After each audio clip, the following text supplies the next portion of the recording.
Olá, bom dia a todos. Estou aqui em nome da Clínica Santa Helena para apresentar para vocês um pouquinho, a gente conversar um pouco sobre sinais vitais, tá?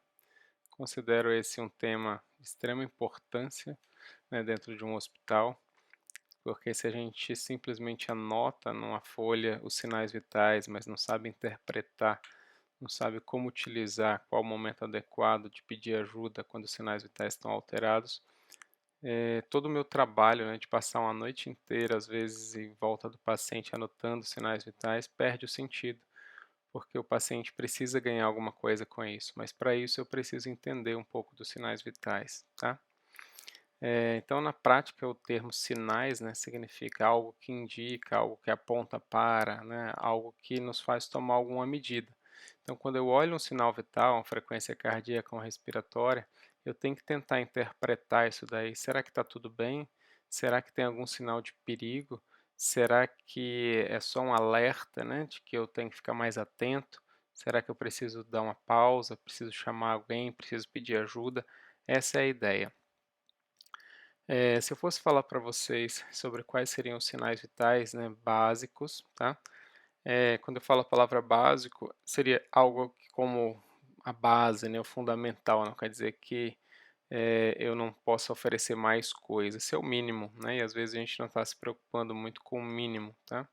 Quando eu estou pensando nos sinais vitais, o mínimo seria, né, se a gente fosse ver frequência cardíaca, frequência respiratória, pressão arterial e temperatura, esses são os clássicos sinais vitais. Aqui você vê que aqui não está contemplando algumas coisas que para mim são extremamente importantes, como por exemplo o sistema nervoso central, funcionamento, nível de consciência, mas a gente está trabalhando aqui basicamente com o sistema circulatório e um pouquinho do respiratório, tá? E alguns sinais de infecção. Mas um dos sinais cruciais que não entra aí, por exemplo, é o sistema nervoso central. Hoje se trabalha muito com o quinto sinal vital, que seria a dor, né? A dor, ela é considerada hoje um sinal vital importante. Então, durante a internação do paciente, eu não deveria deixá-lo sentir dor desnecessariamente.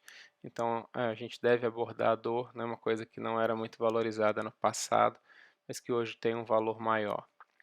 A maquinaria hoje em dia me permite ter alguns sinais vitais, por exemplo, a saturação, ela me informa mais do que a frequência respiratória. Vocês estão vendo agora nessa questão da pandemia que teve aí do Covid, a importância, né, da saturação, saturação baixa, indicando internação, indicando a necessidade de oxigênio. Então, às vezes, ele pode me dar uma informação a mais, tá? Então, é um plus. Para isso, eu tenho que fazer a frequência respiratória como base. Uma coisa que eu considero muito importante, que eu apresentei para vocês aqui, é o nível de consciência, e eu acho que todo mundo deveria aprender a fazer também o tempo de enchimento capilar, está aqui como TEC, né? É você apertar, né, o dedo do paciente e ver em quanto tempo volta a coloração. Geralmente essa coloração, né, ela volta em até 2 segundos, ó, pálido, 2, voltou toda a coloração em 2 segundos. Então isso é o normal. Se demora muito para voltar a cor, né, continua pálido por mais tempo, acima de 3 segundos em diante, isso é ruim, isso mostra falta de oxigênio aos tecidos, isso mostra um quadro mais grave. Quando eu estou trabalhando com sinais vitais, eu preciso de entender que eu tenho alguma coisa a se fazer com isso, né, com sinais vitais. O que a gente chama de alerta precoce, né, é um sistema que a gente implantou agora na Clínica Santa Helena, onde é baseado, né, em qual sinal vital. Então, se eu tenho uma frequência respiratória que está o exemplo menor que 9, eu estou preocupado, né? Esse paciente está respirando muito pouco, então provavelmente ele está com algum quadro mais grave, vou ter que chamar o médico.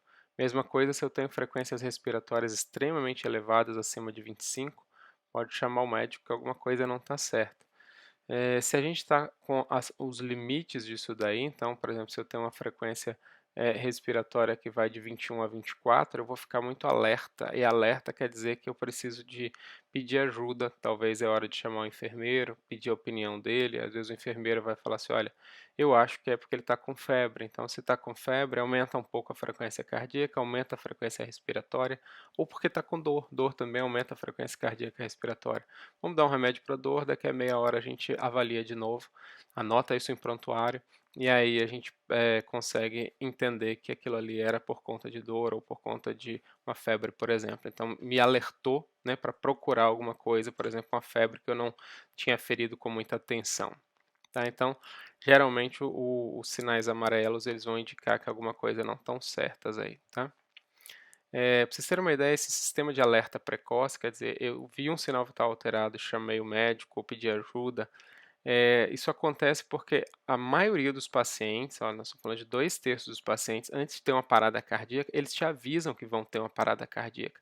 Dificilmente esse paciente para subitamente. Geralmente ele fala: olha, doutor, atenção, olha como eu estou indo mal, olha, enfermeira, olha o técnico, como minha frequência cardíaca está aumentada, olha como minha pressão está caindo, olha como a minha frequência respiratória está subindo, olha como minha saturação está caindo. Então, esses sinais, né, eles vão aparecer na maioria dos pacientes até 6 horas antes da parada cardíaca. Daria tempo de eu fazer alguma coisa antes de parar, porque depois que para, o resultado é péssimo, né? A gente sabe que de cada 100 pessoas que têm uma parada cardíaca, 1 ou 2 vão para casa aí feliz, sorrindo, né? Pode até voltar no seu plantão, mas morre no seguinte, morre daqui a 2 meses de internação. Então, a gente precisa de trabalhar antes da parada cardíaca acontecer. E o pior de tudo é que desses pacientes que têm paradas cardíacas em enfermaria, só 1/4 é avisado para o médico que a coisa não está legal, né? Então a gente precisa melhorar um pouco essa percepção e a comunicação, tá? Depois que a gente instala o alerta precoce, como a gente fez aquelas folhinhas que vocês anotam os sinais vitais, a gente diminui nos estudos aí 50% de parada cardíaca, né? A gente diminui 37% de óbitos, né? Sem estar no ambiente adequado para receber.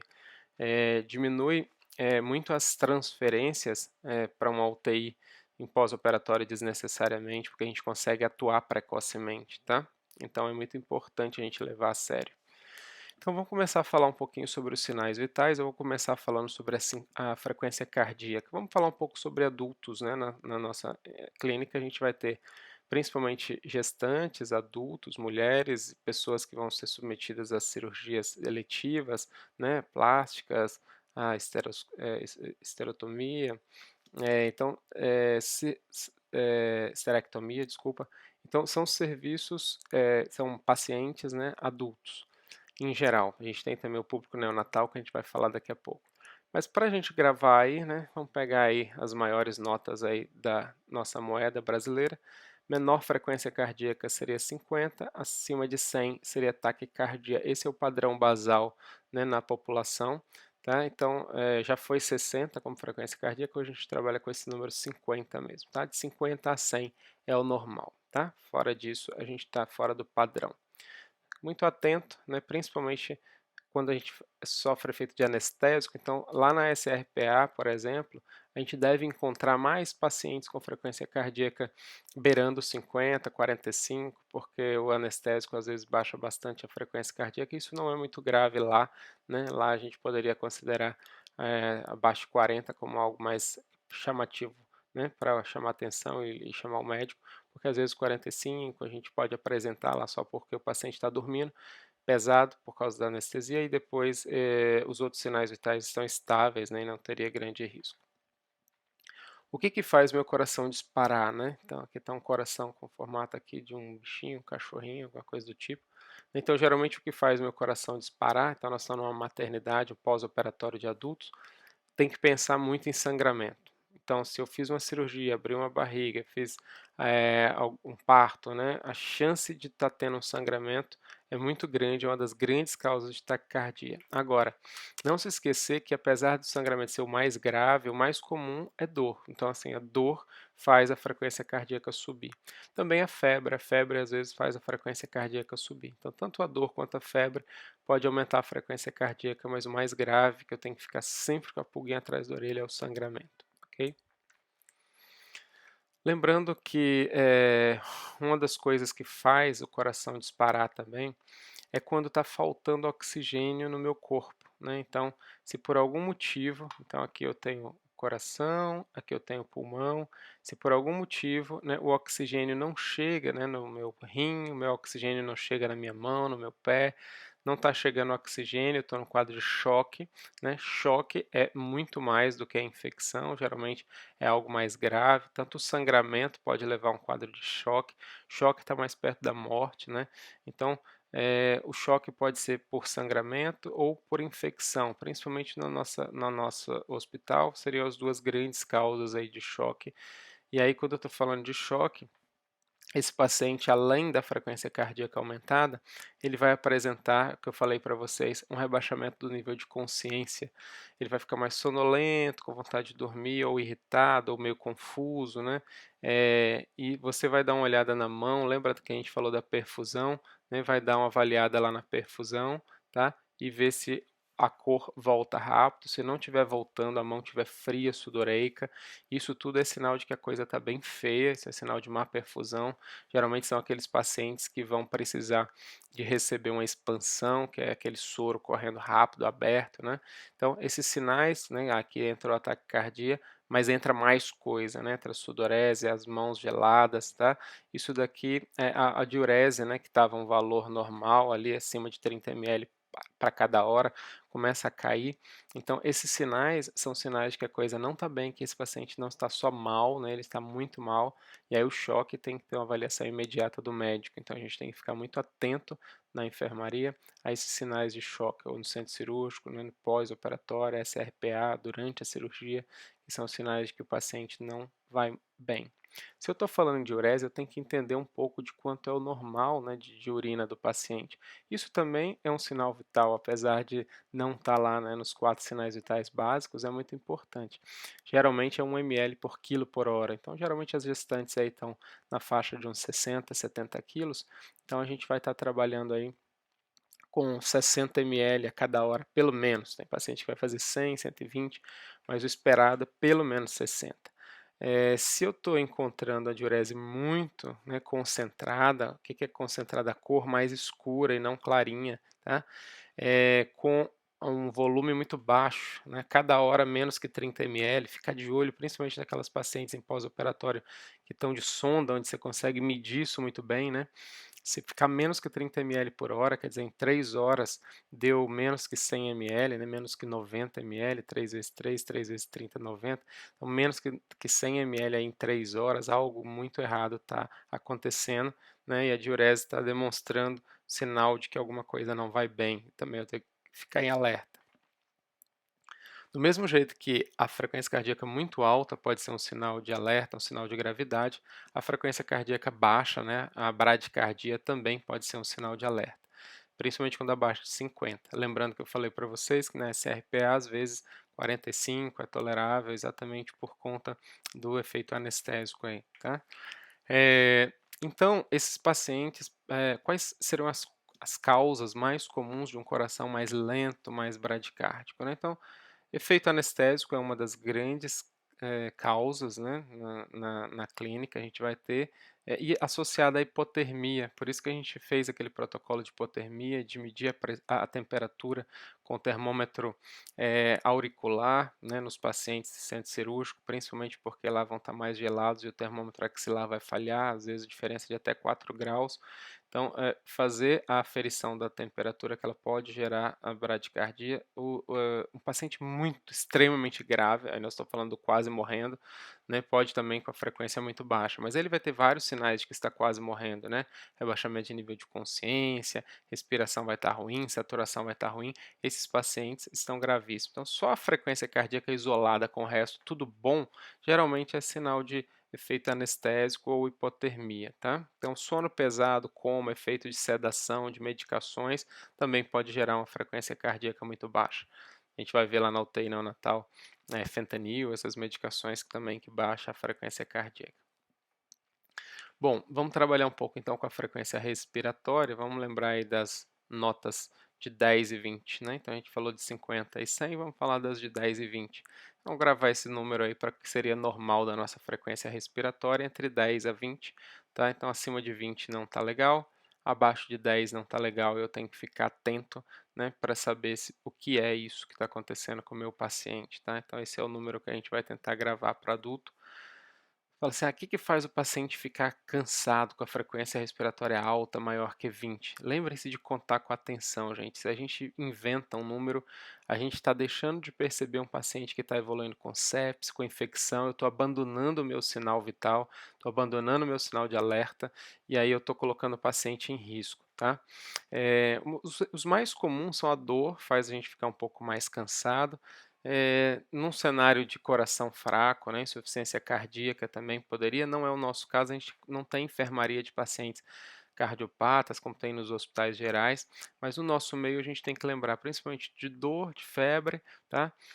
Das infecções, né, como sinais mais comuns, tá? E é claro que o tromboembolismo naquelas pacientes, né, que depois de uma cirurgia pelo repouso soltam o trombo da perna e acumula ali, entope o pulmão, também poderia gerar, mas no nosso meio seria mais dor, seria mais sepse, então ficar de olho que às vezes são sinais de que o paciente está evoluindo com um quadro grave e de infecção e que daqui a pouco ele não vai ficar bem. Mas às vezes eu dou remédio para febre e a frequência respiratória depois de meia hora, uma hora, começa a cair, mostrando que era só mesmo da febre. Então tem que ficar de olho nesses que são os sinais, são quase os mesmos que dão taquicardia, né?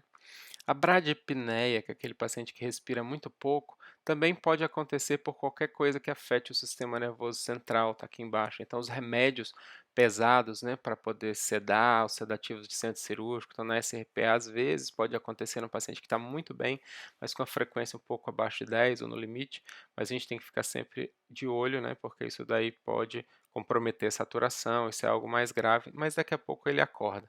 O que não pode é ficar persistentemente baixo. Geralmente, paciente que está com a frequência muito, muito baixa e está mal, que estava bem e afundou na enfermaria sem remédio, sem nada, esse paciente eu tenho que pensar em coisas mais graves, como sepsis, choque, e às vezes a temperatura muito baixa também pode levar isso daí, tá bom? Vamos trabalhar então com outro sinal vital, que é a pressão arterial. Vamos trabalhar basicamente com a pressão arterial sistólica, tá? Vamos esquecer um pouco a diastólica nesse primeiro momento, vamos esquecer a média e vamos começar a trabalhar com a sistólica, que ela é mais fácil de aferir, tá? Então, a pressão sistólica, o normal, se fosse para eu gravar assim, um normal, né? Normal, todo mundo fala 12 por 8, tá beleza. Mas o normal mesmo é de 90 a 140. Então, é muito comum a gente, às vezes, ouvir, né, na enfermaria o pessoal falando assim, a pressão dela é muito baixa. Até alguns pacientes mesmo falam, minha pressão é muito baixa, é sempre 11, é sempre 10. Lembrar que 11, né, ou seja, 110 milímetros de mercúrio, a 10, que é 100 milímetros de mercúrio, é normal, tá? Isso não é hipotensão. Pressão baixa é quando a sistólica está abaixo de 90. Então, se o paciente está com 85, 86, 88, porque o manguito, né, da pressão arterial, geralmente ele vai de 2 em 2, então dificilmente eu vou conseguir medir 85, dificilmente eu vou conseguir medir valores ímpares, né, porque ela vai de 2 em 2 ali a medida, tá? Então, a pressão arterial sistólica ela vai de 90 a 140 e isso é um sinal vital muito importante, a gente tem que levar muito a sério, porque geralmente quando a pressão está abaixo de 90, alguma coisa não está legal, é sinal de que esse paciente está evoluindo para choque, tá? Choque é sempre grave, choque é sempre mais vizinho da morte. Se for trabalhar com a pressão arterial média, né, alguns aparelhos, por exemplo, quando eu faço na mão, eu não consigo pegar a média, eu vou ter que pegar só a sistólica e a diastólica. Por exemplo, 12 por 8, 120 é a sistólica e 80 é a diastólica. Geralmente a gente tem uma diferença de 40 mais ou menos entre a sistólica e a diastólica. Então 12 por 8, a 120 por 80, a diferença é 40, né? Agora, quando eu faço nessas maquininhas, ele solta também às vezes a média. Então, essa maquininha aqui, por exemplo, ó, não dá, tá, a média. Ó. Então, ela está dando aqui 84 por 57 com uma frequência cardíaca de 100, mas ele não me deu a média. Você poderia fazer um cálculo, que eu não aconselho, ou usar um aparelho que dê a medida da média, né, que já faça isso automaticamente. Tá? E aí, quando o aparelho dá a medida da média, a gente vai considerar que a média tem que estar sempre acima de 65, Toda vez que ela tiver menor que 65, é sinal também de choque, de hipotensão. Geralmente, quando a gente faz pressão invasiva, que é aquela que você pega, né, a artéria aqui do paciente, canaliza e coloca lá no monitor para a gente medir, ela é a média, tá? Que a gente trabalha, a gente mais confiável nesse caso aí. Tá, vamos trabalhar um pouco então com o que a gente consideraria hipertensão. Quando eu estou falando de hipertensão, isso é muito importante na gestante, porque é uma grande causa de comorbidade e de morte, né? A doença hipertensiva específica da gravidez, que o pessoal chama de DEG, né, é uma hipertensão que aparece durante a gravidez, tá? Ela é uma da grande causadora de hipertensão. Agora lembrar que o paciente com muita dor, muito ansioso, também pode ter a pressão mais alta, isso não ser doença, tá? Inclusive, quando o paciente está com dor forte, por exemplo, se eu tenho uma dor de cabeça muito forte, minha pressão sobe porque eu estou nervoso. E as pessoas acham que é o contrário, né? Às vezes o paciente chega no pronto-socorro com a pressão alta e dor de cabeça e fala: ah, é a sua pressão que te deu a dor de cabeça. Mas é o contrário, é a dor de cabeça que fez subir sua pressão, porque a dor, ela geralmente é um causador de hipertensão, tá? E ela pode ser primária, né? Aqueles pacientes que já têm pressão alta, que já chegam com pressão alta. Vamos falar um pouquinho então sobre a pré-eclâmpsia, né, que é o que a gente chama de hipertensão da gravidez. O nome pré-eclâmpsia é isso, é uma pressão que subiu durante a gravidez.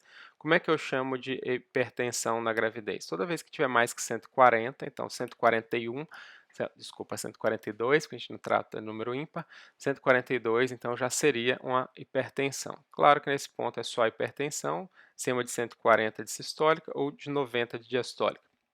É o mesmo que eu chamo de pressão alta na população normal, acima de 140 por 90.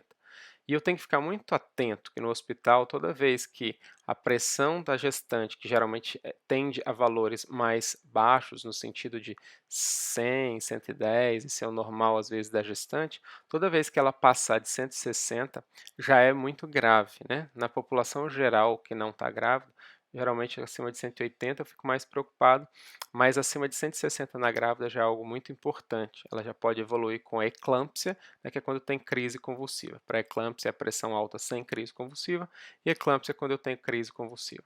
Então, acima de 160, acima de 110 de diastólica, isso daí é muito grave, tá? Geralmente, para eu falar de pré-eclâmpsia, tem que estar com a pressão alta e a fitinha de urina mostrando proteinúria, uma ou mais cruzes. Tem alguns autores que vai trabalhar com 2 ou mais cruzes, tá? Vejam aqui que se eu fosse fazer a fitinha eu mesmo, né, lá à beira de leito, eu ia buscar esse campo aqui das proteínas, né, e toda vez que eu tivesse, né, 2 ou mais cruzes, as colorações aqui fossem mais escuras, né, mais para o verde escuro, significa que eu tenho muita proteína, né? Quanto mais verde, mais proteína eu tenho na urina, tá? Mais confirma o meu diagnóstico. Então, de uma cruz em diante já é considerado perda de proteinúria razoável para eu chamar de pré-eclâmpsia, tá bom? E por fim, a gente vai trabalhar com hipotensão, então. Hipotensão, via de regra, é menor que 90 na população geral. Mas na grávida, a gente até tolera um pouquinho mais, porque as pressões da grávida, geralmente, elas estão ali no limite, né, mais baixo se eu falei para vocês que é 90, de 90 para baixo é baixo, a da grávida às vezes fica ali 100, 110 durante a gravidez toda, por isso que às vezes a gente até tolera ali 88 no pós-operatório, 86, mas assim, toda vez que tiver menor ou igual a 85, quer dizer, de 84 para baixo é hipotensão mesmo. Isso estou falando de sistólica, tá? Não é de média, não. Toda vez que eu tiver pressão sistólica abaixo de 85, não tenha dúvida, é muito, muito grave. Mas abaixo de 90, já fique muito alerta que algo não vai bem. Já avise a equipe médica para ele estar atento que isso está acontecendo, que isso não é legal, tá? A causa mais comum, né, no pós-operatório é sangramento. Veja aqui um lençol, uma poça de sangue. E às vezes a gente não vê, porque o paciente às vezes está coberto, tá? E a gente vai alertar para que isso está acontecendo, às vezes, pelos sinais vitais dela. Então, sangramento, né, ou choque hipovolêmico é uma das grandes causas de pressão baixa. Quando a pressão está muito baixa, eu já estou no quadro chamado choque. Choque é muito mais vizinho da morte, tá? Nesse caso, que é por perda de volume de sangue, né, volume, choque hipovolêmico, tá? Por isso que a gente dá volume, a gente dá soro fisiológico para esse paciente. Outras causas de pressão baixa são infecção. Então, paciente com pressão muito baixa na enfermaria tem que estar na minha cabeça. Ou é sangramento, ou é infecção. Mais comum é sangramento, mas se esse paciente já tem alguma história de suspeita, de febre, alguma coisa, provavelmente é um choque séptico causado por infecção. Mas lembrar que às vezes os anestésicos, diuréticos, alguns remédios podem também deixar a pressão um pouquinho mais baixa, mas nunca aposte que são eles que estão causando, principalmente em enfermaria. Tá? Pense sempre em sangramento ou infecção. A hemorragia na enfermaria é uma grande causa de morte, tá? Se vocês pensarem aqui nas causas de mortalidade materna, vejam que a pressão alta é uma grande causadora, né, de mortalidade e logo depois vem o sangramento, as hemorragias. Então, ficar atento à pressão do paciente e ficar atento a sangramento, vigiar sangramento depois das cirurgias é crucial, porque é isso que são as grandes causadoras de morte. Então, se eu estou com medo de um paciente morrer comigo na enfermaria, eu vou vigiar pressão alta, tá? Vou vigiar pressão baixa, que sugere que está sangrando. Ficar sempre atento a sinais de sangramento, tá? O que seria muito sangramento, né? Então, a gente poderia usar lá no centro cirúrgico, por exemplo, né, olhar como é que estão saindo as compressas, né? Se a compressa sai só com metade dela molhada, eu chamaria isso aí uma perda de 25 ml. Se ela sai ali quase toda molhada, eu falo de 75. Se ela sai encharcada, né, eu chamo isso daí de 75 ml, quando ela sai toda molhada. Se ela sai pingando sangue, no mínimo 100 ml ela saiu. Então, eu posso fazer essa estimativa visual no pós-operatório e anotar grosseiramente quanto que saiu cada compressa dessa, né? Ó, saíram 4 compressas pingando, então eu acho que perdeu pelo menos 400 ml de sangue. Então, isso dá para ter uma ideia. Num parto normal, né, geralmente, quando você perde 500 ml, é o esperado, né, que haja perda de sangue. Mais que 500 ml, né, ou seja, se eu perder mais que 5 compressas dessas pingando durante a cirurgia, geralmente eu estou diante de um quadro de sangramento importante. Na parte cesariana, mais que 1 litro, quer dizer, mais que 10 compressas pingando, geralmente, ou 20 compressas dessa daqui, né? Isso tudo me mostra que o sangramento foi muito importante. Então, contando com a cirurgia e depois da cirurgia, porque às vezes o paciente continua sangrando depois. Então, eu posso ter uma estimativa durante a cirurgia ou simplesmente pesar essas compressas sempre, tá? Que é uma prática que a gente está querendo implantar também dentro do centro cirúrgico. E outra coisa é a questão do pós-operatório, né? Eu vou acompanhar os absorventes, tá? Principalmente os absorventes que são absorventes maiores que a gente usa, né? Para sangramento de pós-operatório mesmo. E geralmente o normal, né? É o que a gente chama de loqueação. Lóquio é esse sangramentozinho que fica depois do parto. É, Pode ser pequenininho, né? Que é aquele que aparece bem pouquinho, mais quando se limpa, né? Ou só manchar o absorvente.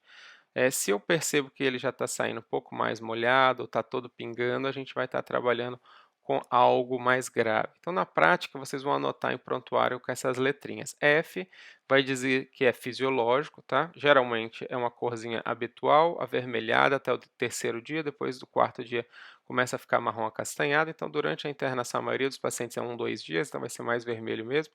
O cheiro, né, para as mulheres que já conhecem o cheiro daquele sangue menstrual comum, tá? Geralmente um absorvente de 6 em 6 é o fisiológico aí, né? Então, a cada troca de turno, o paciente está trocando também o absorvente. Óbvio que tem gente que troca mais que isso por questões de querer, mas eles não estão molhados, não estão trocando porque está molhado, tá?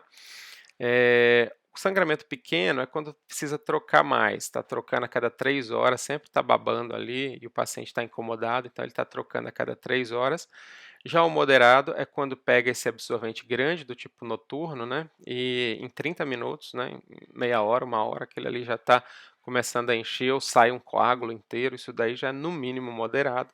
E já aquele sangramento que a gente chama de importante ou volumoso, a gente vai trabalhar com a letra V, é quando você molha 2 absorventes daquele do tipo noturno, né? Aquilo é muito. Ou então você olha no lençol, tem uma poça de sangue aí, tá? Ou então quando você pesa o lençol e além do peso do lençol tem mais meio quilo ali de sangue, né? Ou quando você entra no quarto e tem sangue escorrendo pelo chão. Isso aqui vai ser sempre volumoso, é sempre grave, isso sempre tem que ser comunicado ao médico aí, tá? Então, pelos sinais vitais, eu sei até mais ou menos quanto que o paciente perdeu de sangue. Então, se a frequência cardíaca está muito alta, acima de 120, o médico está pensando assim, poxa, perdeu muito sangue. Molhou um lençol inteiro, deve ter perdido 1,5 litro aí de sangue. Tá? A pressão está baixa, abaixo de 70, isso está muito grave, né? Então, quando a frequência cardíaca está entre 100 a 120, por exemplo, o paciente está lá com 110, a pressão dele caindo, está ali 80, alguma coisa assim, esse paciente geralmente ele teve uma perda um pouco maior e geralmente esses pacientes que a perda é só moderada, né, eles vão estar com a frequência cardíaca no limite, a pressão um pouquinho mais baixa. Então, quanto mais grave for, maior a frequência cardíaca e menor a pressão, tá? Ficar sempre de olho nesses dois itens aí. Beleza, vamos falar um pouquinho sobre temperatura. Temperatura é um pouco controverso se eu falar para vocês, assim, olha o normal da temperatura quando eu uso o termômetro axilar. O normal é de 37,5 a 37,4. Desculpa, 35,5 a 37,4. Isso significa que febre mesmo é só acima de 37,5. Não é mais 37,8 como a gente utilizou no passado. Hoje, com os novos trabalhos, a gente percebeu que a temperatura humana é de 35,5 a 37,4 quando eu uso o termômetro axilar. Então, não posso usar 36 também, aquilo 36 é muito para termômetro central. Então, quando eu uso o termômetro axilar, que é o periférico, vai de 35,5 a 37,4. Então, esses são os números que a gente vai considerar como normal na clínica Santa Helena. Tem vários estudos mostrando isso daí, tá? Já não tem muita dúvida sobre esses valores. O que levaria a uma temperatura muito baixa, né, abaixo de 35,4 aí no adulto? Geralmente, a gente vai dizer para vocês que é um pós-operatório muito comum, tá? Pós-operatório porque saiu do centro cirúrgico, estava gelado, não usou manta térmica.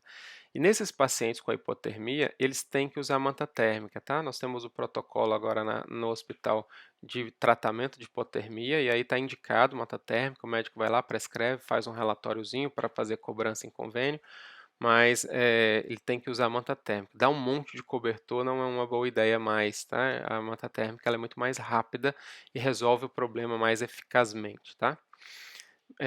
Eu vou considerar febre, então, quando vai de 37,5 a 38,4, e o que eu vou chamar de febre alta, né? Febre alta, que significa geralmente infecção bacteriana, alguma coisa mais grave para um adulto, tá? Eu vou considerar quando está maior que 38,5, isso é o que eu chamo de febre alta, né? Lá no centro cirúrgico, por exemplo, o paciente durante a cirurgia começa a fazer febre alta, maior que 38,5, provavelmente está evoluindo com um quadro grave de hipertermia maligna causada por anestésicos, vai ter que usar um remédio chamado dantrolene, tem lá na clínica, um protocolo para a gente tratar a hipertermia maligna, então é um sinal vital muito importante. Como é que eu vou aferir a temperatura? Isso é muito importante porque eu tenho algumas formas para medir, né? Então, eu poderia medir a temperatura digital por meio desses termômetros digitais. Agora não existe mais aquele de mercúrio, saiu do mercado. O que tem aí no mercado rodando ainda é resto, né? Mas ele já foi proibido. Então a gente teria o termômetro digital ou o auricular, que é o que a gente chama de timpânico, tá? E eu posso aferir diretamente na pele, né, por meio desses sensores, como a gente faz na UTI neonatal, esses sensores aqui, para utilizar nos bebezinhos, tá?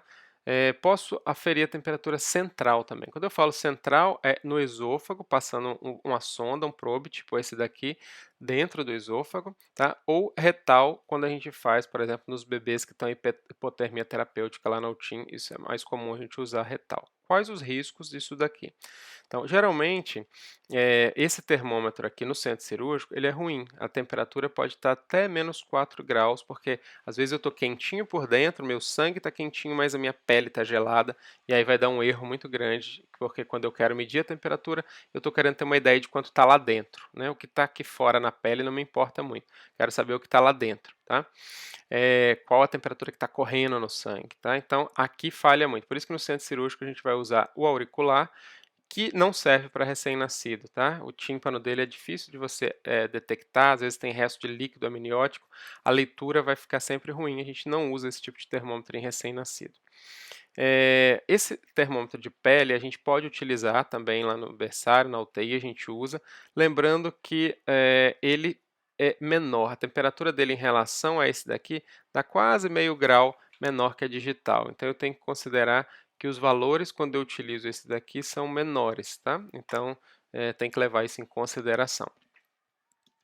Cuidado quando eu uso ele retal lá na neonatologia, porque pode causar uma lesão retal. E o esofagiano também, mesma coisa, pode causar perfuração. Geralmente o esofagiano é mais usado durante a anestesia, quando eu quero medir a temperatura central durante todo o tempo. Lembrando que a temperatura central, seja ela esofagiana ou retal, que é a temperatura de dentro mesmo de verdade, ela é diferente da temperatura periférica, quando eu meço com o termômetro auricular ou com o termômetro digital, tá bom? Bom, o que que pode levar então à febre? Então, aqui está o útero, tá? Por dentro, depois da cirurgia, ficou uma ferida aqui dentro, tá? Então, essa ferida pode infectar, dar um quadro que a gente chama de endometrite, tá?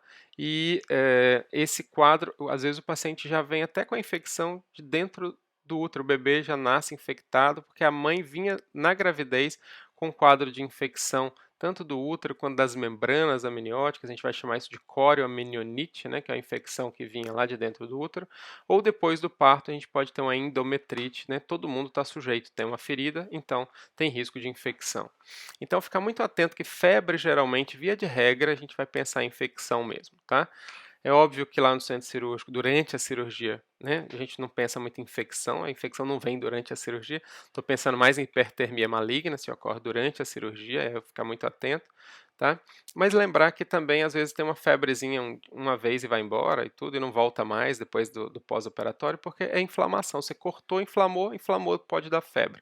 Então tem pacientes que vão ter febre, mas não é sinal de infecção, mas minha anteninha tem que ficar ligada porque boa parte das vezes é infecção. Já a hipotermia, ela é causada quase sempre pelo frio, então os pacientes que chegam, às vezes, na SRPA chegam com hipotermia. Inclusive nos bebês isso vai ser um sinal de mau cuidado, eu não posso deixar os bebês ficarem gelados, né? Isso aumenta até a chance deles morrerem, tá? Mas também sepse, infecção, os anestésicos em geral, todos podem dar a temperatura mais baixa. Daí o perigo e a gente atenção a estar cobrindo o paciente e não levar ele gelado para a sala. Às vezes eu tenho que usar manta térmica antes da cirurgia para prepará-lo para a cirurgia, principalmente naqueles pacientes de alto risco, então tem que ficar de olho no protocolo de hipotermia para ver quem é o paciente que eu posso colocar uma manta antes da cirurgia. Geralmente são os idosos, as crianças, que eles têm direito à manta térmica durante todo o procedimento, às vezes, para evitar que ele tenha hipotermia, porque isso pode ser ruim para ele. Então, nós temos o nosso protocolo de hipotermia, fiquem atentos a ele, tentem acompanhar, as mantas térmicas já estão disponíveis, os médicos podem utilizar, tá? Principalmente profilaxia, quer dizer, nem está com hipotermia ainda, mas eu já estou usando manta, crianças, idosos, tá? E quem vai fazer cirurgias mais longas acima de 1 hora. Nos outros, você vai tratar quando fizer a hipotermia. Lembrando que na sala a temperatura tem que estar maior ou igual a 23 graus Celsius, então ficar de olho naquele termômetrozinho da parede, para ele não ficar a sala mais gelada que isso. E toda vez que eu for correr soro no paciente, ele tem que estar esquentado ali na nossa cicladora lá que faz o aquecimento do soro. Coloca a cicladora para 40 graus, tá? Porque quando eu coloco a 40 graus, o que vai entrar no paciente vai entrar com 37, que é a minha temperatura central normal mesmo, tá? Então, essa é a temperatura ideal para ficar ali na cicladora para aquecer o paciente. O bebezinho também, quando nasce, ele vai se beneficiar, né, na sala da temperatura mais alta. Sempre que o bebê nasce, eu coloco o gorro duplo, coloco um gorrinho de pano e aproveito esse plástico que eu vou enrolar o bebezinho, principalmente nos prematuros, abaixo de 34 semanas, eu vou colocar esse plástico também depois cobrindo a cabeça em cima do gorro. É um gorro duplo aqui, vai ser pano embaixo e o plástico em cima, tá? Isso daqui eu consigo manter o bebê na temperatura termoneutra aí para ele, tá? Desculpa, lá nas incubadoras depois eu vou programar as incubadoras para essa temperatura termoneutra de 33,5 a 36. Então tem um protocolo também de escolher a temperatura certa da incubadora lá na UTIM, que a gente vai estar insistindo para que aconteça, para que as pessoas acompanhem. Então eu falei para vocês os 4 sinais vitais básicos e eu vou chamar atenção para esse sinal vital extra aqui, que eu vou chamar de nível de consciência, que vocês têm que se acostumar a levar em consideração. Então, a gente vai utilizar essa escala aqui, a VDN, que ela é mais simples. O que é alerta? Alerta é aquele paciente que ou ele está acordado, conversando, tranquilo, ou ele está dormindo, né? D seria aquele paciente, dormindo seria aquele paciente que tá só dormindo porque está cansado, porque fez anestesia, acordou cedo, mas se você chamar ele vai acordar, vai te responder e tudo, isso daqui está tudo bem, ainda está como alerta, mesmo que ele esteja dormindo, eu posso classificá-lo nesse A. Aquele paciente que só responde a voz e volta a dormir, ou seja, ele estava bem na enfermaria, conversou, acordou, no outro dia começou a ter febre, daí a pouco ele só quer dormir, não acordou, eu chamo, ele volta a dormir de novo, ele responde e volta a dormir de novo, só responde quando eu chamo, isso já não é legal. Se eu chamo, ele não acorda, a coisa está piorando, ele só responde a dor. Então, assim, chamei, gritei, não acorda, e aí eu estimulo a dor, seja apertando aqui ó, o ângulo da mandíbula, essa curva aqui bem forte, isso aqui geralmente dá dor também. Eu posso também apertar essa região onde sai esse nervo supraorbitário, que geralmente é essa região aqui onde tem um buraquinho, uma chanfradura, quando você passa o dedo aqui supraorbital, tá? Você aperta aqui bem forte e aí o paciente começa a sentir dor ou faz cara de dor, tá? Ou eu posso também comprimir o leito ungueal, né? Seja com algum instrumento, como uma caneta, alguma coisa, apertar aqui o leito ungueal e o paciente vai tentar retirar a mão ou sentir dor. Não aconselho muito esse método porque acaba que pode usar a caneta, sujar seu material, então sempre usar luva para fazer isso daqui. E a gente não faz aquele esfregão aqui no peito, isso daqui gera um machucadinho e gera ferida, não é recomendável fazer isso para acordar o paciente para estimular a dor, tá? A gente vai usar essa escala. Aquele que não responde nem a dor, a coisa tá feia, tá comatoso, tem que chamar o médico com urgência, tá? Mas aquele paciente que também só acorda com dor também tá muito grave, tá? Então esses aqui eu vou ficar só atento. Agora isso daqui é sempre o médico tem que ver porque a coisa tá feia, tá? Outros sinais de que a cabeça está afetada é o paciente que teve crise convulsiva, ninguém tem muita dúvida, né, de que tem que chamar o médico nessa situação. Paciente com confusão mental, está louco, confuso, não reconhece a família.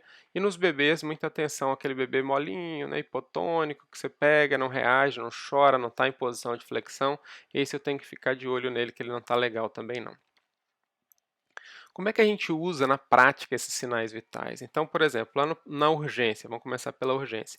Na urgência, dependendo de como esse paciente chega, então olha só como que ele chega. Chegou com desmaio, mal-estar geral, uma grávida lá. E aí, quem está lá na porta fazendo a triagem vai olhar, nossa, ela não está responsiva, quer dizer, só responde a dor, ela está com choque, quer dizer, a pressão está baixa, frequência cardíaca muito elevada, está saturando mal. Então, essa paciente aqui, ela é vermelho, ela tem que ir para a sala de urgência de imediato e ser atendida lá. A gente está fazendo a reforma, onde a sala de urgência vai ficar na enfermaria, se eu não me engano, 9, onde vai ter uma sala específica para a urgência lá do pronto-socorro, tá? E se o paciente tiver com outros sinais vitais, tá vendo? Dependendo da pressão, dependendo de como ele está, eu classifico como laranja, onde o médico vai ter que ver em 15 minutos, se não amarelo, onde o médico tem que ver em 30 minutos.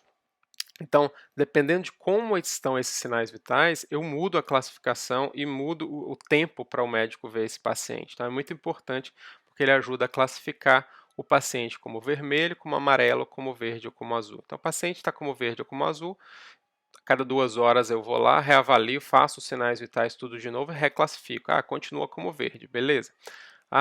O médico precisava ver em 30 minutos, mas ele está numa cesariana, não conseguiu descer em 30 minutos. Em 30 minutos eu corro lá de novo, faço todos os sinais vitais para ver se ele já não pulou para o vermelho, porque aí às vezes eu tenho que sair correndo com esse paciente e levar para o centro cirúrgico, tá?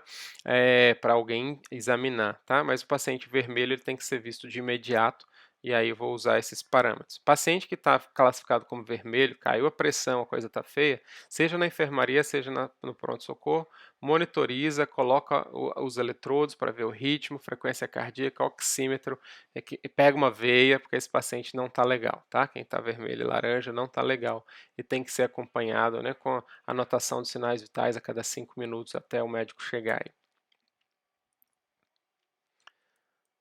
É, todo paciente que está grave, então se eu avaliei o paciente não está em parada cardíaca, está grave, só grave, né?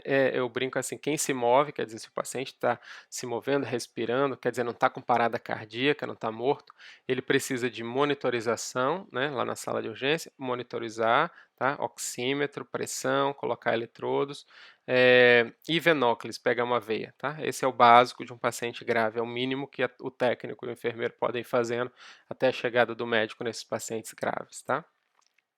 Como é que eu atendo esse paciente grave? A gente vai seguir a sequência do ABCDE, não vou citar aqui, mas basicamente é avaliar como está a respiração, posiciona a cabeça colocando um travesseirinho, se precisar coloca oxigênio, se a saturação estiver baixa, avalia a circulação, pega a veia, avalia o neurológico, né, que a gente viu o seu rebaixamento de nível de consciência, depois eu vou aferir temperatura, expor, procurar por lesões, tá?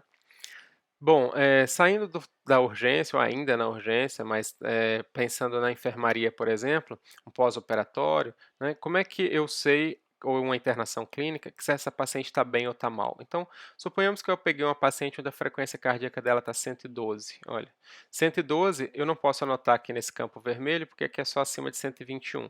Ou seja, 121 é algo grave que eu tenho que ficar muito atento. Mas acima de 112, eu já estou assim, poxa, não é legal, esse paciente não está bem e a enfermeira já vai ficar em alerta porque isso aqui não está legal. A frequência respiratória está 11, tá? Então eu anoto aqui no verdinho, porque aqui no verdinho eu anoto quem está de 10 a 24. Então verde é tudo ok. E a pressão deu 110, então a pressão também está verdinha. Então só está com a frequência cardíaca um pouco elevada.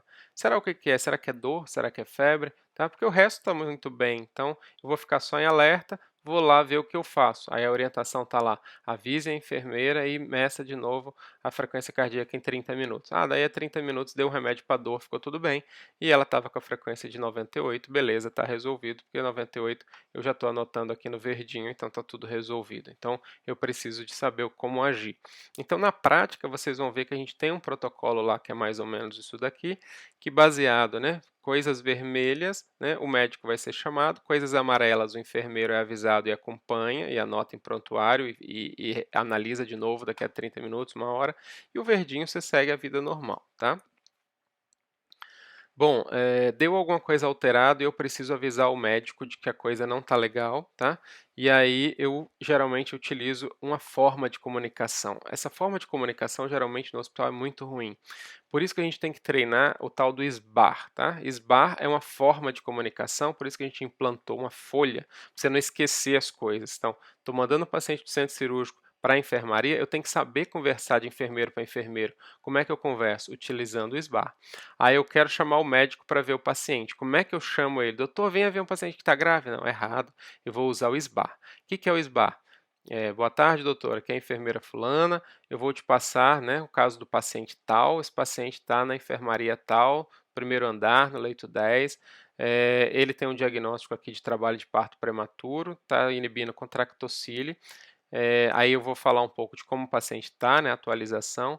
Olha, doutor, esse paciente, ela está com a frequência cardíaca de 132, eu já revisei de novo, continua alto, a respiratória também está alto, está 32, ele está saturando bem, mas a pressão caiu, está de 88. Então, paciente com frequência cardíaca alta, respiratória alta, pressão alta, o médico já está sabendo que isso aqui é bem grave, e ele já está ficando mais atento e vai lá com mais atenção, porque agora eu sei o que eu vou ver, né? Não vou ter aquela surpresa de chegar lá na enfermaria e falar, gente, isso aqui não tem nada demais.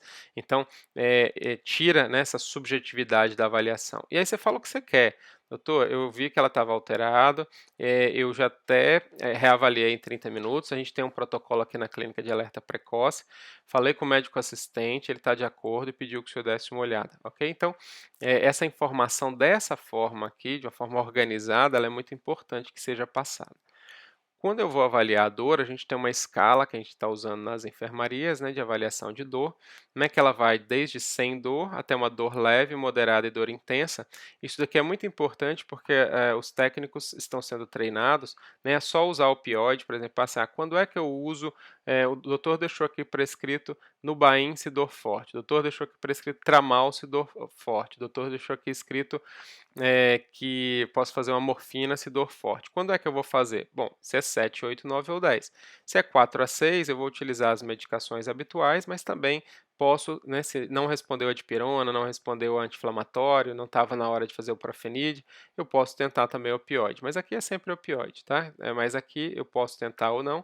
E nesses quadros de dor leve, né, eu vou usar dipirona, né, eu vou usar o anti-inflamatório que está prescrito mesmo, não preciso de me preocupar, a gente vai seguir sempre esse protocolo aí para prescrição. Então, na Santa Helena, a gente tem um protocolo, né? A dor leve, o que que eu faço? A dor moderada, o que que eu faço? A dor intensa, o que que eu faço?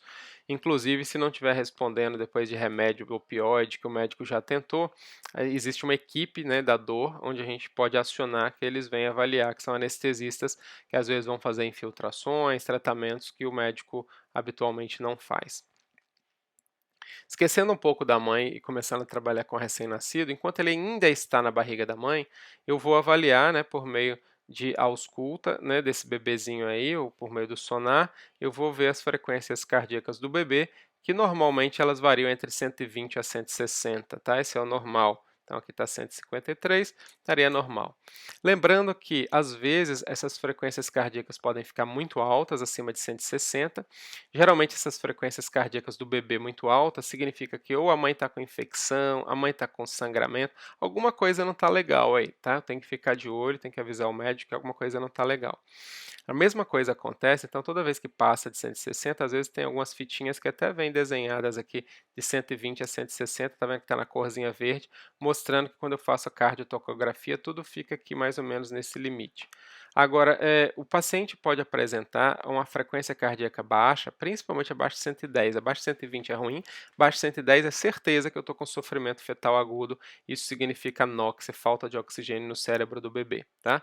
Principalmente quando vem depois de uma contração, que é o que eu vou chamar de DIP2, né? Então você tem a contração do útero e um tempinho depois da contração do útero, a frequência cardíaca baixa. Então aqui ó, o útero contraiu e aí um tempo depois a frequência cardíaca do bebê pode abaixar e aí eu vou evoluir. Toda vez que contrai o útero, geralmente abaixa um pouquinho, mas se abaixar demais, abaixo de 110, geralmente eu estou diante de um quadro de sofrimento fetal agudo. Então, o normal é de 120 a 160, 110 a 120 eu fico alerta, que deve estar tendo uma hipóxiazinha leve, agora abaixo de 110 a coisa está feia, a hipóxia mesmo, tá? Então, ficar sempre atento. Como é que eu trabalho a questão da glicemia, né? Glicemia é uma outra coisa que a gente não chama de sinal vital, mas está lá na minha anotação de cuidados do paciente, eu tenho que saber o que é normal. Geralmente, a glicemia mínima para um adulto, cuidado que criança é diferente, tá? Mas para um adulto o mínimo é 70, o máximo é 110. Se tiver com soro na veia, com glicose, né? Por exemplo, quem está usando ocitocina quase sempre está com soro com glicose.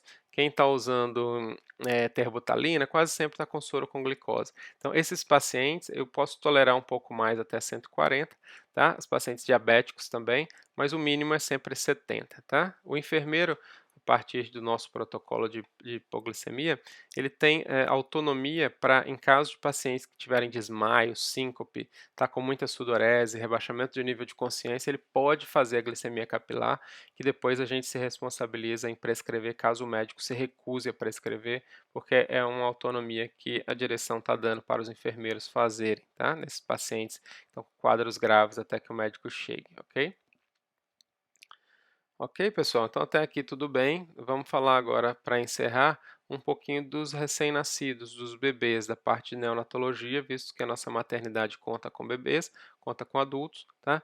E o adulto, o bebê, né, não é um adulto em miniatura. Essa frase parece um clássico, mas eu não posso utilizar os mesmos sinais que eu utilizo para o adulto para a pediatria. É tudo diferente mesmo, e aí eu tenho que aprender que é tudo diferente. Veja que a frequência cardíaca, né, no adulto a gente falou de 50 a 100, nós estamos falando agora quase o dobro, né?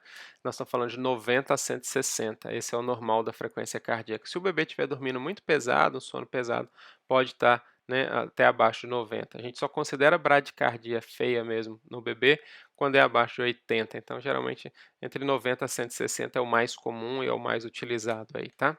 O coração do bebê pode disparar também pelos mesmos motivos de adulto, febre, infecção, choque, tá?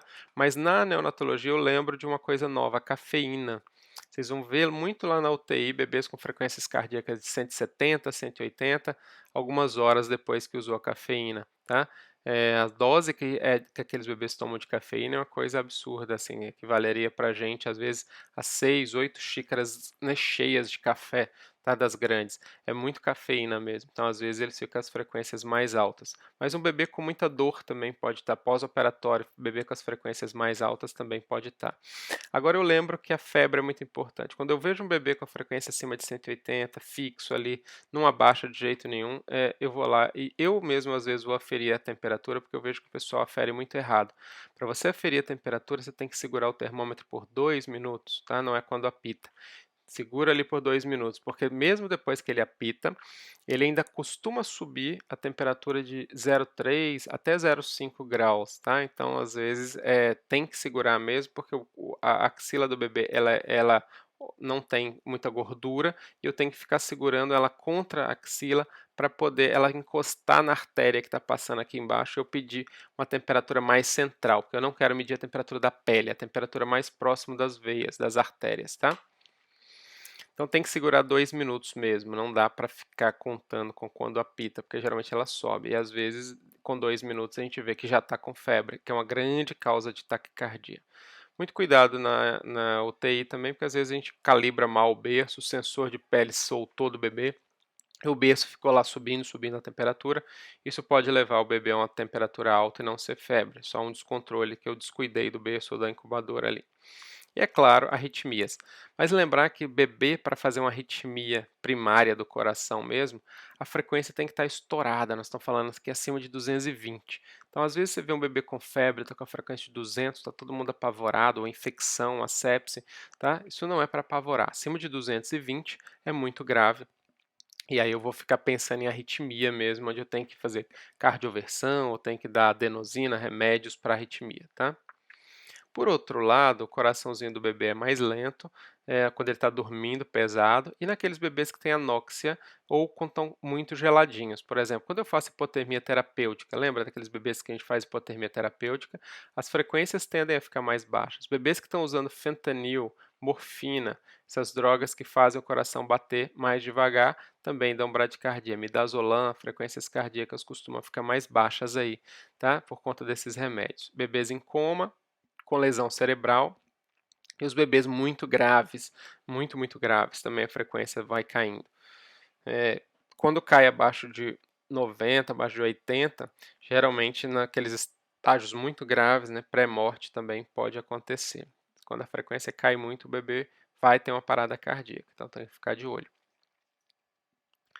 Frequência respiratória. O pulmão do bebê é pequeno, né, em relação ao do adulto, então você tem que respirar mais vezes, né? Então, geralmente o bebê ele respira de 30 a 60. Lembra que a gente falou do adulto de 10 a 20? Aqui nós estamos falando de 30 a 60, né? 3 vezes mais, né? É bastante, né? A frequência respiratória do bebê, ela é bem mais alta mesmo. E aí eu fico muito alerta porque as coisas que deixam o bebê mal aumentam a frequência respiratória muito precocemente.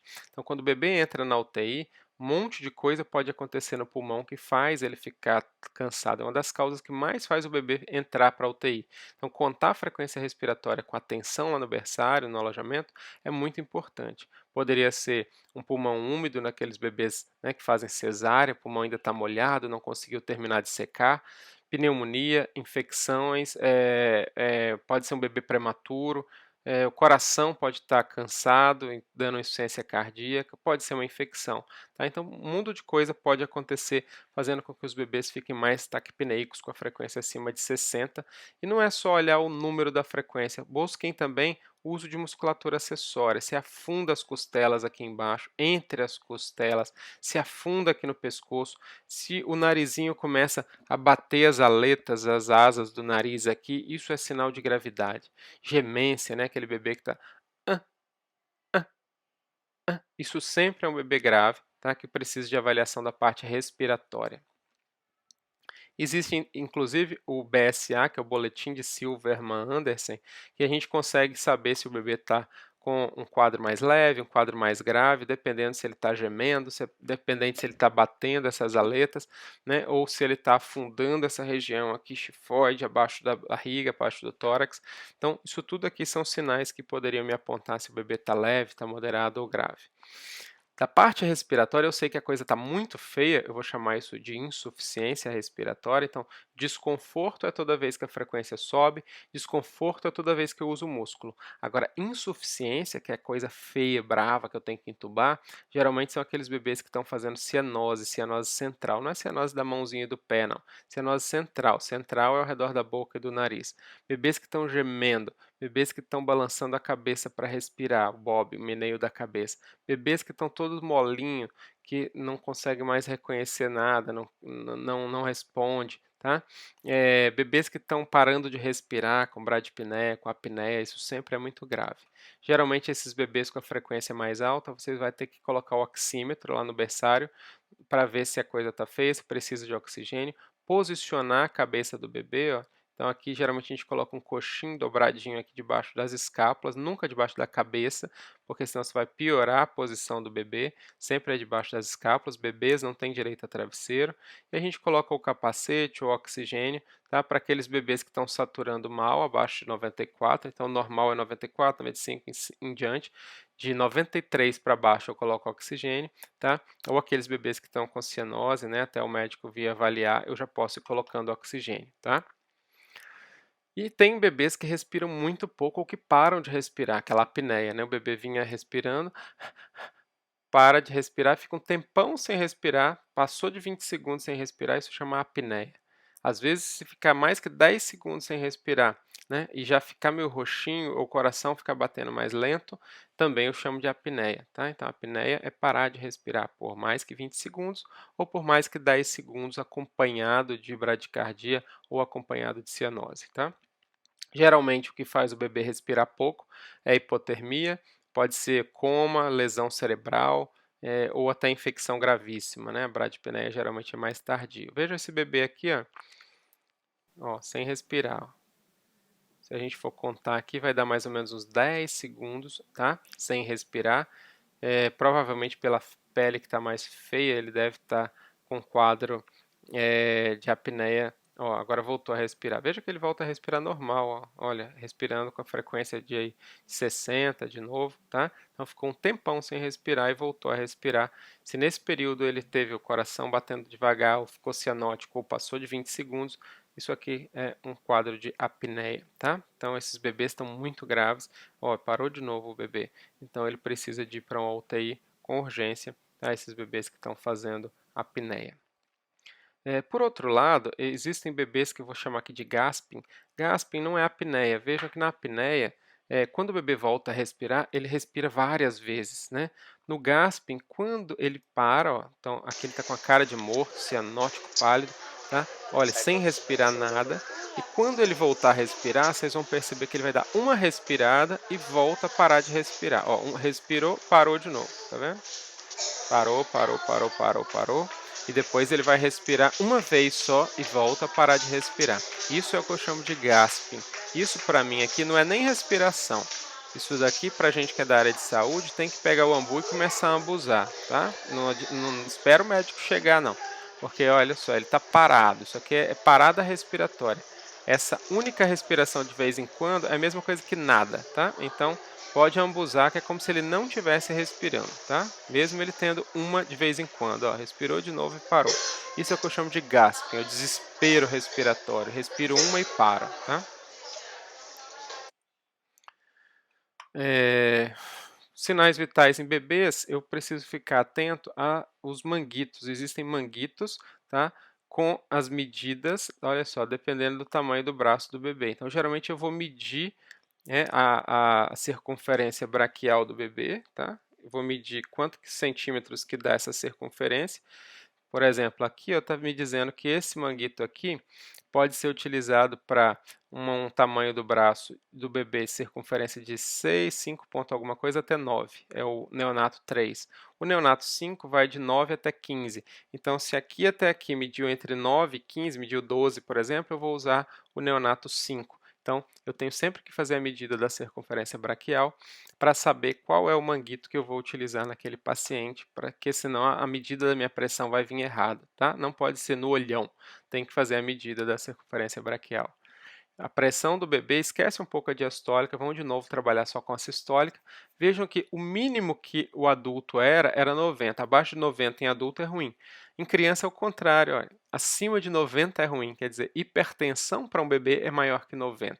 Tá? Então, hipotensão para o adulto é menor que 90, hipertensão para um bebê é acima de 90. Então, criança realmente não é um adulto pequeno. E a pressão baixa para um neonato, para um bebê que acabou de nascer, é quando a sistólica é menor que 60. Ah, isso vale para todo bebê? Não, isso é só para o bebê a termo, tá? Os prematuros, eles vão ter tabelas próprias que a gente vai deixar sempre lá disponível lá na UTI para vocês consultarem. A gente vai trabalhar mais com a média, até porque esses manguitos dos bebês, eles dão a pressão média, tá? Mas basicamente a pressão alta, né, em bebês pode causar pela dor, mesma coisa de adulto, dor, ansiedade. Agora, em bebês, eles usam muito corticoide, às vezes por causa da displasia pulmonar, e isso também dá pressão alta, tá, gente? E tem cardiopatias como coarctação, que às vezes dá pressão alta também. Agora, na UTI é muito comum o uso de drogas vasoativas, dopa, dobuta, adrenalina, tudo que termina em ina aí, né, são as drogas vasoativas, elas podem gerar também hipertensão. Então, pressão sistólica acima de 90. Nos prematurinhos, a gente vai usar tabelas próprias, tá? Então, veja que essa histórica do prematurinho aí, ela vai variar muito, tá? Dependendo da idade gestacional. Então, às vezes, uma sistólica abaixo de 50 para um bebê de 24 semanas já é hipotensão. Via de regra, existe uma regra prática, mais ou menos, que seria o seguinte, para os adultos, né? Desculpa, aqui eu falei errado, para um bebê, a pressão baixa aqui para um bebê prematuro de 22 semanas seria mais ou menos 20, tá? Então, aqui hipertensão para ele já seria uma pressão acima de 55. Veja que é diferente, né? O adulto, o prematuro da criança a termo. Essas tabelas vão estar disponíveis lá no berçário para consulta.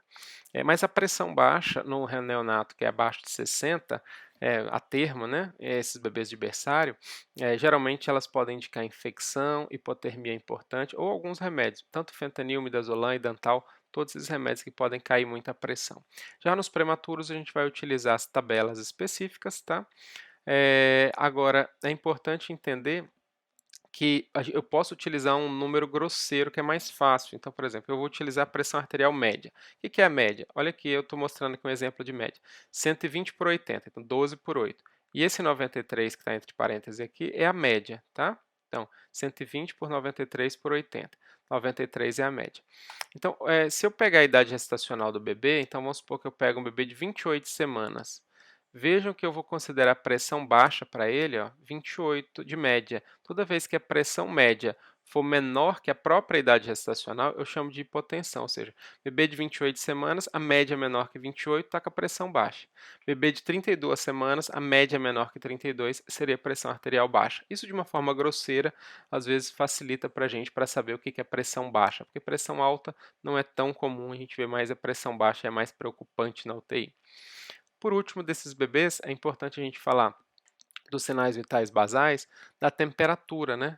Olha que diferença. Lembra que eu falei para vocês que no adulto é de 35,5 até 37,5, né? 37,4. Veja que no bebê que acabou de nascer, como ele estava dentro da barriga da mãe, lá dentro é quentinho, quando ele acaba de nascer, ele tem que manter essa temperatura nas primeiras horas, principalmente nas primeiras 6 horas, tá?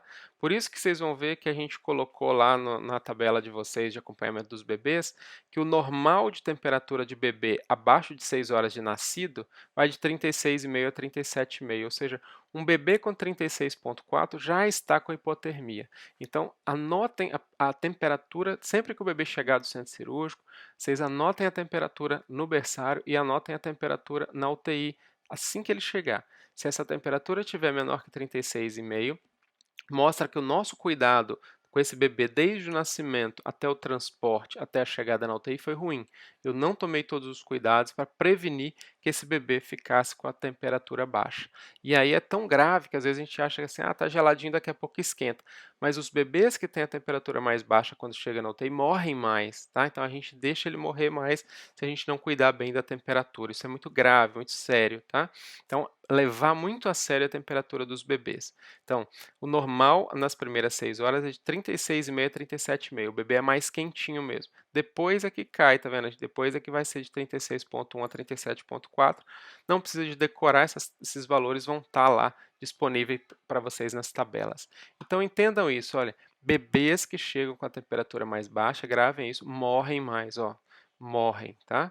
Então bebês com a temperatura, os bebês com a temperatura normal morria 6% dentro de uma UTI, os bebês com temperatura, né, levemente baixa, não é nem os moderados e os graves, levemente baixa já morrem muito mais, ó, de 6 vai para 32, morrem 5 vezes mais só pelo fato de estar com a temperatura mais baixa. Eles demoram muito para recuperar essa temperatura e acaba sendo pior. Então, por isso que a gente vai utilizar essas tabelas, tá, para a gente comparar as temperaturas do bebê antes das 6 horas de vida e depois das 6 horas de vida, onde eu já tolero, né, uma temperatura um pouquinho mais alta, mas ainda não é 35,5 igual do adulto, é 36,1, tá? Temperaturas elevadas, né, pode ser sinal de febre, que é o mais comum, mas lembrar que às vezes o bebê não está mamando bem, a gente recebe muitos bebês que internam de novo na UTI porque não mamam bem, e aí como ele não mama bem, ele desidrata, o sódio fica alto, e esses bebês tendem a fazer temperatura alta sem febre, só pela desidratação, e às vezes a gente vai lá e dá leite para ele e ele para de fazer febre, e não quer dizer que é infecção, mas infecção tem que estar sempre em alerta. Inclusive, na época de calor, o excesso de roupa também pode deixar esses bebês mais quentinhos. Mesma coisa em relação à hipotermia, as causas mais comuns são frio, tá? Geralmente esses bebês eles podem ter infecção, sepse, também pode gerar hipotermia. Então, o cuidado que eu tenho que ter é, às vezes, deixar ele ficar frio, geralmente o centro cirúrgico muito gelado, não usar o gorrinho, isso tudo pode deixar o bebê ficar mais frio, lembrar que isso mata, tá? Mata mais. Berço desligado, dar banho logo depois do nascimento, isso não é uma prática mais recomendada hoje, antigamente a gente fazia, hoje a gente faz possível para esperar o bebê, né, estabilizar e só dar banho depois de 6 horas, 8 horas, 12 horas ou no dia seguinte, não tem aquela loucura de dar banho no bebê nas primeiras horas, ainda mais banho de imersão, tá? A gente está revendo até a técnica de banho para evitar essas hipotermias desnecessárias na clínica. E quando é que eu faço o bebê ficar gelado porque eu quero? Hipotermia terapêutica. Aqueles bebês que nascem com algum problema cerebral grave, né, que nasceram mal, colho lá uma gasometria às vezes no cordão ou logo que chega na UTI e eles vêm muito ácido, sangue, esses bebês estão mal e eu preciso fazer com que o cérebro dele não sofra dano pelo resto da vida. E aí, para deixar o cérebro dele mais calminho, sem ser utilizado, eu coloco, né, faço a medida da temperatura retal com meio de probe, não é por termômetro habitual, a gente vai usar um probe, né, ligado lá na tomada, no monitor. Então, temperatura central, ou seja, retal ou esofágica, tá? E aí, quando eu utilizo temperatura central, muito cuidado que eu tenho que usar tabelas de temperatura central. Também abaixo de 6 horas e depois de 6 horas eu vou considerar o que é normal, o que é alterado, tá? Lembrando que a minha meta, quando eu quero hipotermia terapêutica, né, que é hipotermia moderada, eu quero que o bebê fique aí entre 33 e 34. Essa é a meta que eu tenho, né, durante os 3 dias em que ele vai estar em hipotermia terapêutica. Então a gente tem o nosso protocolo lá de como fazer o bebê baixar a temperatura e como fazer ele voltar. Esse que é o maior cuidado. Tem que voltar bem devagarzinho, senão ele convulsiona durante o retorno da temperatura. Eu vou subindo assim meio grau a cada 1 hora. Tem que ser bem lento. Demora a chegar na temperatura habitual. Quando eu avalio dor nos bebês, né, eles não têm como avaliar pela escala da dor de 0 a 10, e aí eu tenho que tomar muito cuidado, né, nos adultos quando eu colho aquele negócio, porque quando eu pergunto a dor 10 do adulto, é a pior dor do mundo, né, a pior dor da minha vida, porque senão todo o adulto fica falando que a dor dele é muito forte e às vezes não é, então tem que saber perguntar. Já no bebê ele não vai saber responder nada e eu vou ter que trabalhar com a carinha, né, então o bebê que está, né, com a sobrancelha muito aproximada aqui, a testa franzida, né? O bebê que abriu a boca e mantém a boca aberta, a língua tremendo, né? A bochecha apertada. Esses bebês estão com dor e aí, trabalhando com esses sinais aqui, eu dou uma pontuação toda vez que tiver mais que 3 sinais. Então, se eu tiver ali fronte saliente, a boca aberta, a língua tensa, eu estou com dor, tá? A dor pode ser leve, pode ser moderada ou pode ser importante. a gente vai usar essa classificação e aí a gente vai dar mais remédio ou menos remédio, então tem um protocolo específico para os bebês também, onde a gente vai utilizar a escala facial, tá? Então, na escala facial desse bebê aqui, eu estou utilizando o olhinho bem fechado, a fenda palpebral estreitada, a boca bem aberta, a língua dura, tensa, né? Então, vários sinais, né? Tem mais que 3, então ele está com dor provavelmente, tá? E às vezes o choro de fome é diferente até do choro de dor, tá? O choro de dor, ele vai apresentar todos esses sinais e às vezes o sinal de choro de dor, de fome não apresenta. Essa escala, então, os sinais vitais, então, lá na neonatologia vão ser usados, né, por meio da folha de alerta precoce, onde eu tenho a mesma coisa, vermelho são aquelas frequências onde eu devo avisar o médico, amarelinho aquela que não precisa, tá? E o verde é aquela que está tudo bem. O amarelo eu fico atento e aviso o enfermeiro, tá? Então, dependendo de todos esses sinais que a gente estiver utilizando aqui, eu vou saber se o paciente está mal. Por exemplo, um bebê que está gemente, né, está grave, vou anotar aqui a frequência respiratória dele, ou se tiver frequência acima de 70, geralmente está muito grave. Esses amarelinhos eu fico de olho e o vermelhinho eu não preciso fazer nada. A temperatura varia, né, se o bebê tem mais que 6 horas de vida ou menos que 6 horas de vida, eu vou saber o que é muito e o que é pouco para ele, ok? Lá no berçário, uma coisa muito comum de acontecer são as regurgitações, e eu tenho que ficar atento de que quando que eu chamo o pediatra, né? Se o bebê ficar regurgitando, né, muito, né, em 6 horas, leite, a barriga inchar, ou sair sangue, ou sair verdeado, né, sinal de bile, tá? Esses casos aqui eu tenho que chamar o médico, né, para dar uma avaliada. Então tem um protocolo nosso de regurgitação nos bebês e a gente vai aprender a cuidar deles, né, dessa forma, seguindo o protocolo lá, passando sonda, drenando, máximo 4 horas de observação com sonda lá no berçário. Oximetria, acima de 94% é normal, né? Menor que isso, ou seja, de 93 para baixo é muito ruim. Cuidado que eu tenho que ter aqui é que a gente usa o sensor neonatal, esse em Y, e aí eu coloco um em cima, um embaixo. Um tem que estar de cara para o outro, né? Um dos erros mais comuns é quando fica um que não está de frente para o outro, porque tem que soltar um sinal aqui e o outro lado tem que ler o sinal. E o bebê tem que ficar quieto, então eu tenho que colar uma fita lá e deixar quieto para que a onda fique bonitinha. É muito comum as pessoas segurarem. Segurar, você está comprimindo o sangue aqui, o número que vai aparecer vai ser todo errado, tá? Então, não fique segurando. Cola um esparadrapo e tenha paciência. Enquanto a onda estiver toda feia, o bebê mexendo, o número que saiu é um número mentiroso. Tem que esperar a onda ficar bonitinha para eu poder fazer a leitura, tá? E aí eu consigo confiar naquele número que está ali. Fora isso, o número que vai sair é mentiroso, tá? Quanto mais grave o bebê, mais baixa a saturação, mais mentiroso sai o número lá.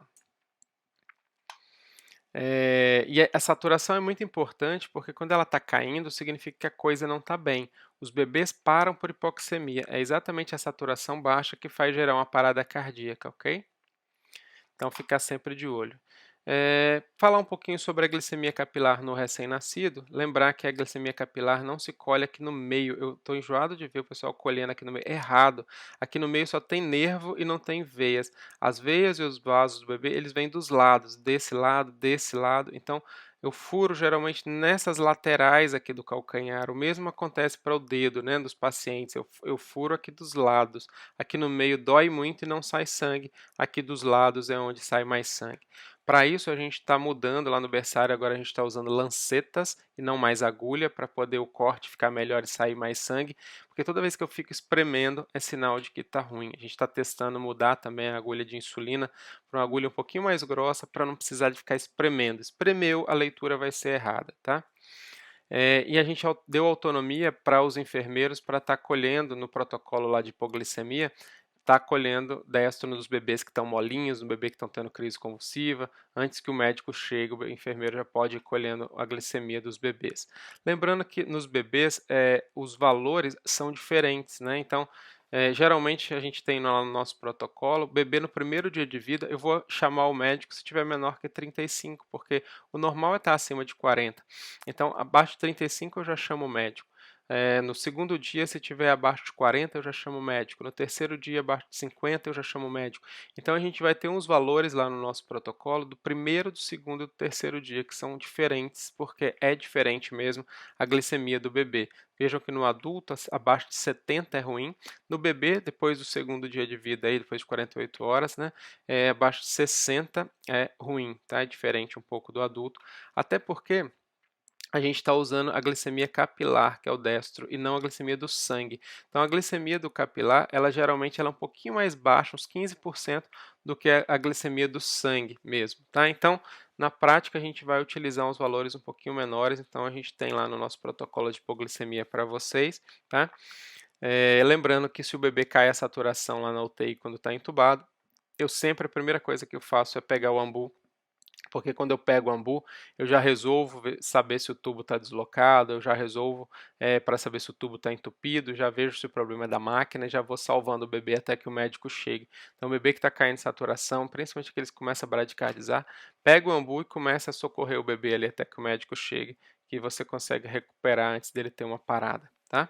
Então, gente, é isso que eu queria passar para vocês sobre sinais vitais. Desculpe porque às vezes eu dou uma acelerada, tá? Mas pelo menos o vídeo estando gravado, vocês podem ver com calma depois, com atenção.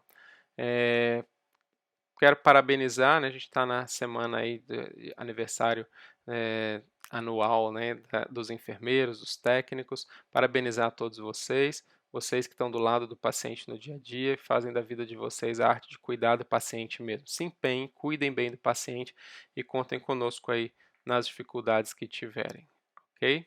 Muito obrigado e tratem de estudar um pouquinho isso daí. Qualquer dúvida a gente está à disposição.